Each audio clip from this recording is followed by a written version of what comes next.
What was so special about May 17th? Nothing special. It wasn't my wife's birthday, or our anniversary, or even the first day we met. It was an ordinary day, an ordinary Tuesday, and that's why I chose it. My name is Keith, and my marriage to Lisa after 12 years has started to become a little stale, or should I say predictable. It's not that I didn't love her. She and the children were the most important things in my life. However, that little sparkle that usually appeared in her eyes when I mentioned making love seemed to be gone lately. So, being the hopeless romantic that I am, I decided to give her an evening she would never forget. Monday morning at work, I pulled out the big guns. Katie, Cheryl, and Karen, three of the hottest single women at work. Okay, lady, if you could write the script for the most romantic night of your life, what would it be? I asked them.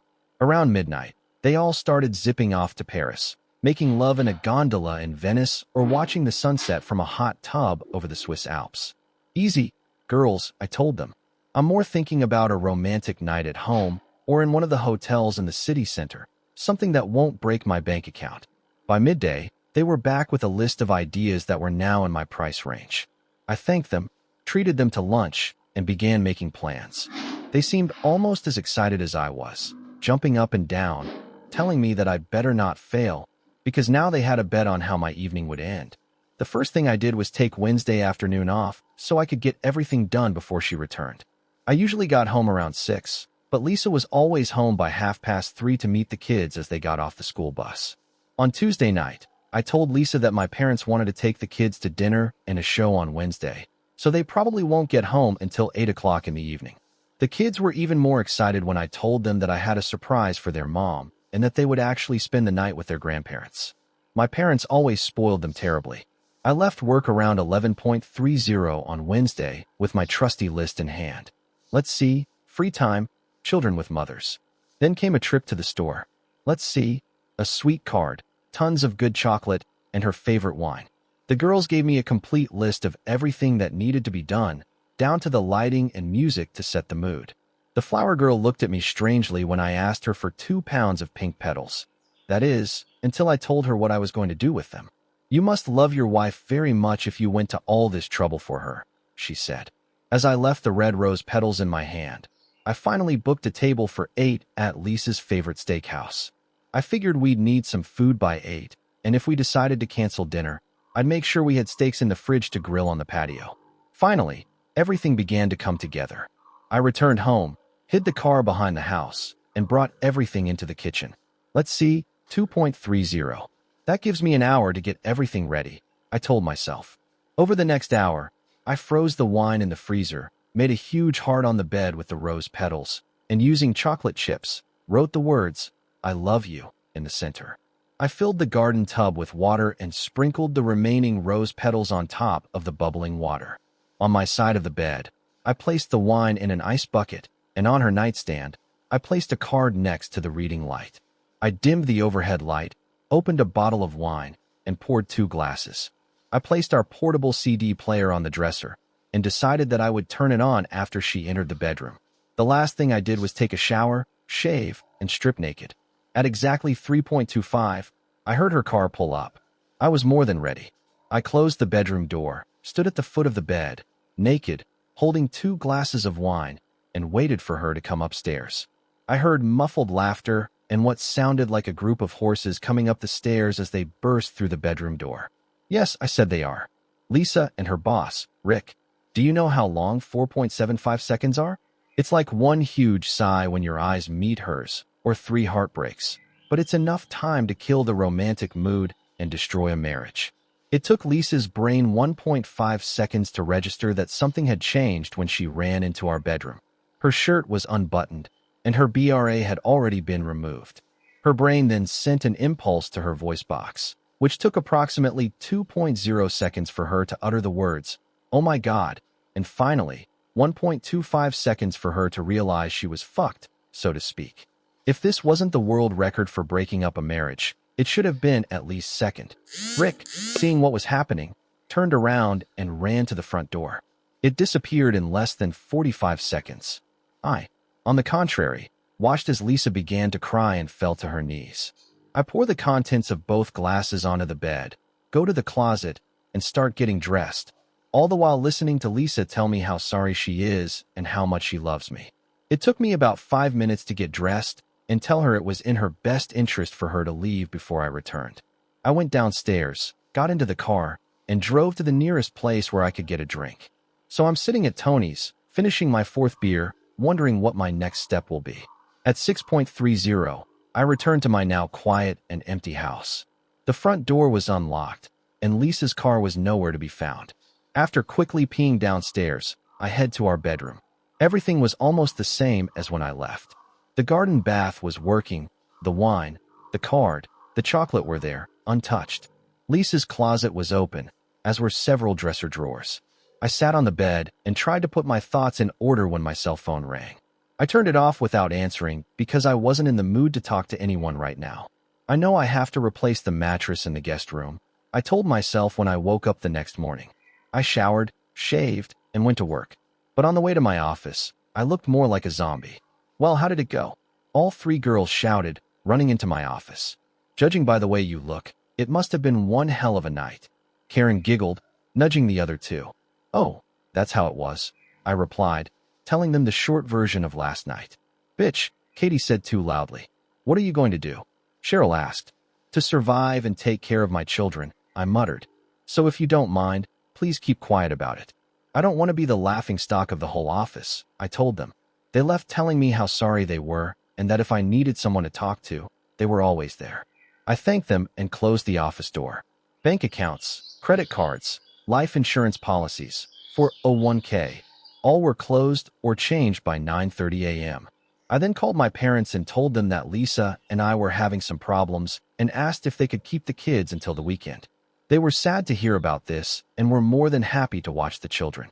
Checking my cell phone, I found 20 messages from Lisa. I threw them all away. The lawyer gave me the name of a good lawyer at a reasonable price if possible, and I made an appointment for Friday morning. You'll never truly know how screwed you are until you spend 2 hours with a divorce lawyer and have him lay out your options, or lack thereof. It was your word against hers. Lisa and Rick hadn't done anything yet when you caught them, and you couldn't kick her out of the house because it was her house too. You know what really pissed me off was that she would most likely get custody of the kids, the house, and at least 40% of what I made after taxes. They fucked me and didn't even kiss me. He suggested marriage counseling, or at least a 90-day cooling-off period before I did anything. Look, Keith, no matter what you do, you'll be paying child support for the next 8 years, at least, plus house payments. The only thing you can do is bide your time and try to minimize your losses. Look, if it were me, I'd move into the spare bedroom and make life at home as easy as possible for your kids, he suggested. I left early and moved all my junk into the spare bedroom. I bought a new mattress and threw the old one to the curb. I never answered Lisa's calls, but I knew that sooner or later she would most likely show up at the house, so I tried to be ready for the meeting. I picked up the kids on Friday on my way home from work and took them to a pizza place. They told me they had a great time, but were glad to go home. Lisa finally showed up around 8:30 that evening. The children surrounded her on all sides, but she never took her eyes off me. By 10, they went to their rooms and I headed to the guest room. Lisa asked if we could talk later, but I told her I wasn't in the mood. Maybe tomorrow, I said, closing and locking the door. I heard a muffled scream as she looked around what used to be our bedroom. I heard sheets being pulled off the bed and other noises as I imagined her trying to tidy up the room. On Saturday morning, I noticed a card, rose petals, and chocolates in the trash bin, along with an empty bottle of wine. The children had breakfast and went about their usual Saturday activities, friends and football. I wasn't really hungry, so I just made coffee. Lisa came down just as I was finishing my first cup. I poured myself another, grabbed the newspaper, and went out onto the deck. You know that sooner or later you will have to talk to me, she said through reddened eyes. But why, Lisa? What can you tell me to explain what I saw on Wednesday? How long have you been cheating on me with Rick? It was only the second time, believe me, dear. Lisa sobbed. Why do I have a hard time believing you? And by the way, you've lost the privilege of calling me honey or anything else that sounds endearing, I spat. We will coexist for the sake of the children until I understand what is best for me and for them. Looks like you've already made your choice. Then Lisa ran into the house, and I finished my coffee and tore the newspaper in a rage. Work sucked for the next 2 weeks, but at least it wasn't as bad as my home life. Someone had spilled the beans at work, and now all I was getting were these pitying looks from all the women in my office every time I walked past them. My boss wanted to know if I needed personal time off, but I told him I was managing it and that I needed a job to keep me sane. The children knew from day one that something was wrong and asked if they had done anything wrong. "Children, your mother and I are going through a difficult period, but everything is fine. Believe me," I told them. But it was not so. Lisa tried to get me to talk and even tried to seduce me once, but I no longer felt anything for her. I felt worse than whale shit when Cheryl walked into my office Thursday, just before 5 crow. "Get your coat. We're leaving," she announced. I looked up to say something, but she stopped me. "Maybe you don't understand. This is not a request. Grab your damn coat. We're leaving here," she announced. When Cheryl and I arrived at Anthony's, 2 more of the formidable trio, Katie and Karen, were sitting at a table in the corner. After ordering a drink, Cheryl got to work on me. "You need to come to your senses, Keith," she began. "You've been walking around like dead for the last 2 weeks, and even though everyone has your back, you're going to be in deep shit if you don't tie your head and ass together. I have my reasons, so why don't you just fuck off?" I almost shouted back at her. "Fuck off, asshole. You're not talking to Lisa," Karen replied. "What the hell do you want, Keith? Or are you going to wallow in self-pity for the rest of your life?" "I want everything to be like it was before this shit happened," I said, looking at my glass. "I thought you said your marriage was stale and you wanted to revive it," Katie asked. "Do you really want to go back to your boring life? Do you love her?" "I love and hate her at the same time. I wish I could strangle her and Rick for what they did to me," I screamed. "I just don't know what the hell to do or even where to start." "Let's eat, and then we'll figure it out," Cheryl said, calling the waiter. "The first thing we need to do is level the playing field. Lisa is still in your house and returns to work every day. Rick, on the other hand, goes home to his loving wife and children even though he ruined your marriage," Cheryl spat. "It's time for you to get your life back." By the end of the evening, I felt better, and they were right. I had to do something. I couldn't let this go on. It tore me apart. Lisa wanted to know where I was when I got home. "So what do you care about?" I shouted as she went into her bedroom, crying. The next day, I met with my lawyer, Randy. "I thought you were going to wait for a divorce," he asked. "Yes, I want to sue the company that Rick and Lisa work for and then hit Rick with an alienation of love lawsuit," I told him. "Look, Keith, you don't have hard evidence. I told you so." "I know, but they work for a public company, and with all the crap in the news lately about corporate mismanagement, I don't think they'd want bad press. Also, even though Lisa wasn't at work, don't most managers work until 5? Don't most corporate bylaws have a morality clause when a boss has sex with a married employee he supervises, especially during working hours?" Randy said it would take a couple of days for everything to be finalized and the papers filed, but he would let me know when things got underway. For the next 3 days, I was the old Keith. I joked with people at work, had fun with the kids, and even started talking to Lisa again, which made her life a little easier. On Thursday, Randy called and said that their company had been served, but I asked him to wait with Rick's papers until we reached an agreement with their company. By the following Tuesday, Randy and I were sitting in a conference room across from the CEO and his manager. "We have reviewed the documents, and it appears that you forgot to include any documents about the alleged incident," the manager began. He then said something about frivolous lawsuits and was quite surprised when I stood up and headed out. "I guess we'll see you in court then," I said, getting up from my chair. "You know, we will take testimony from all office employees," I said calmly. "How many of them do you think knew what was going on? All I have to do is find 1 or 2, I told them. "How many managers do you think will defend Rick when their asses are on the line?